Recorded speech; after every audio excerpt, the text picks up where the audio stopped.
Kanyakumari glass bridge കാണാൻ വേണ്ടി എത്തിയതാണ് ഞാൻ. അപ്പോൾ ഞാൻ 6:30 ഇവിടെ എത്തി. 8 മണി മുതലാണ് ടിക്കറ്റ് കൊടുക്കാൻ തുടങ്ങിയത്. ടിക്കറ്റ് തന്നെ 2 ഐറ്റം ടിക്കറ്റാണ് ഉള്ളത്. ഒന്ന് 300-ഉം 100-ഉം രൂപയാണ് വരുന്നത്.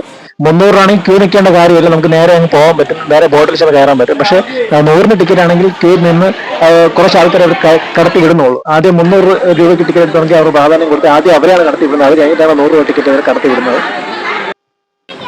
അപ്പോൾ ഈ കിടക്കുന്ന ബോട്ടിന്റെ അടുത്ത ബോട്ടിലാണ്, അപ്പുറത്ത് കിടക്കുന്ന ബോട്ടിലാണ് കയറാനുള്ളത്.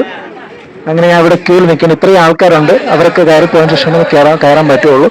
അപ്പം കയറി പോകുന്നുണ്ട്. അപ്പോൾ ബോട്ടിന്റെ അടുത്ത് എത്താറായി. ഇപ്പൊ ലൈഫ് ജാക്കറ്റ് ഒക്കെ എടുത്തിടാൻ ആൾക്കാർ.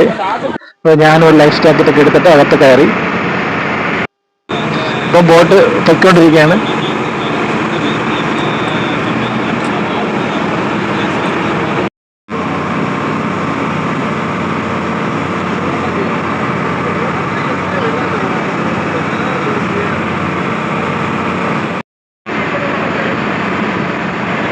അപ്പോൾ വിവേകാനന്ദ പാറയുടെ സമീപത്ത് എത്താറായിക്കൊണ്ടിരിക്കുകയാണ് ബോട്ട്. ആ വിവേകാനന്ദ പാറ എത്തി, ഇറങ്ങുന്നുണ്ട് ആൾക്കാർ.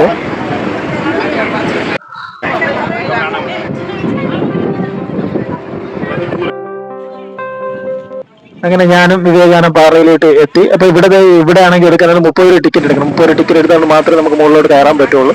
അങ്ങനെ ഞാനും ഒരു 30 രൂപ ടിക്കറ്റ് എടുത്തു. അത് കഴിഞ്ഞിട്ട് മുകളിലോട്ട് പോയതാണ്. എൻ്റെ മെയിൻ ഉദ്ദേശം ഗ്ലാസ് ബ്രിഡ്ജ് കാണുക എന്നുള്ളത് മാത്രമാണ്. അപ്പൊ ഞാൻ അങ്ങനെ നടന്ന് കയറിക്കൊണ്ടിരിക്കുകയാണ്. ഇപ്പൊ നല്ല ചൂടാണ്. ഇപ്പൊ മണി 8 മണി കഴിഞ്ഞിട്ടുണ്ട്. നല്ല വെയിൽ നല്ലതായിരിക്കും. ഈ വൈറ്റ് കളർ അടിച്ചിരിക്കുന്ന ഭാഗത്തെ കുറച്ച് നമുക്ക് ചവിട്ടി നടക്കാൻ കുഴപ്പമില്ല. പക്ഷെ മറ്റേ സൈഡിൽ വൈറ്റ് പെയിന്റ് അടിച്ചിരിക്കുന്ന സൈഡിൽ ചവിട്ടുമ്പോൾ കുറച്ച് തണുപ്പൊന്നും കിട്ടുന്നുണ്ട്. പക്ഷെ ഇപ്പുറത്തെ സൈഡിലേക്ക് നമ്മൾ ചവിട്ടി നടക്കുന്നത് നല്ല ചൂടാണ് അവിടെയെല്ലാം. അപ്പൊ അതോ ഗ്ലാസ് ബ്രിഡ്ജ് അതാ കാണുന്നുണ്ട്. അപ്പൊ നമുക്ക് അങ്ങോട്ടേക്ക് പോവാം. അങ്ങനെ ഞാൻ ഗ്ലാസ് ബ്രിഡ്ജിലോട്ട് എത്തി. പറയും പോലെ വലിയ പേടിക്കാനൊന്നും ഇല്ല. ഗ്ലാസ് ബ്രിഡ്ജൊന്നും വലിയ ഹൈറ്റ് ഒന്നും ഇല്ല. പക്ഷെ നമുക്ക് ക്ലിയർ ആയിട്ട് കാണാൻ പറ്റുന്നില്ല. കാരണം സൂര്യൻ ഉദിച്ചു വന്ന ആ ടൈമാണല്ലോ. ഇപ്പോൾ ആ ഗ്ലാസിന്റെ അടിയിലൊക്കെ ഒരു മഞ്ഞ് അങ്ങനെയൊക്കെ പറ്റി പിടിച്ച ഒരു പാടൊക്കെ ഉണ്ട്. അപ്പൊ കുറച്ച് സൂര്യപ്രകാശം അടിച്ചാൽ മാത്രമേ ആ പാടുകളെല്ലാം മഞ്ഞിന്റെ വെള്ളത്തിന്റെ ആ പാടൊക്കെ മാറുള്ളൂ. ആ ഒരു ഇതൊക്കെ അത് കഴിയുമ്പോൾ നമുക്ക് ക്ലിയർ ആയിട്ട് കാണാൻ പറ്റും. കുറച്ചുകൂടെ വെയിൽ വരുമ്പോൾ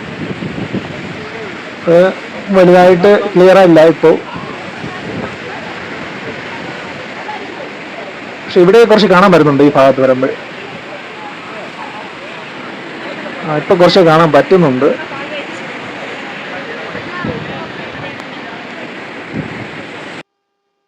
ഇപ്പൊ ക്ലിയർ ആണ് കുറച്ചുകൂടെ. കുഴപ്പമില്ല. പക്ഷെ വലുതായിട്ട് പേടിക്കാൻ വലിയ ഹൈറ്റ് കുറവാണെന്നാണ് എനിക്ക് തോന്നുന്നത്.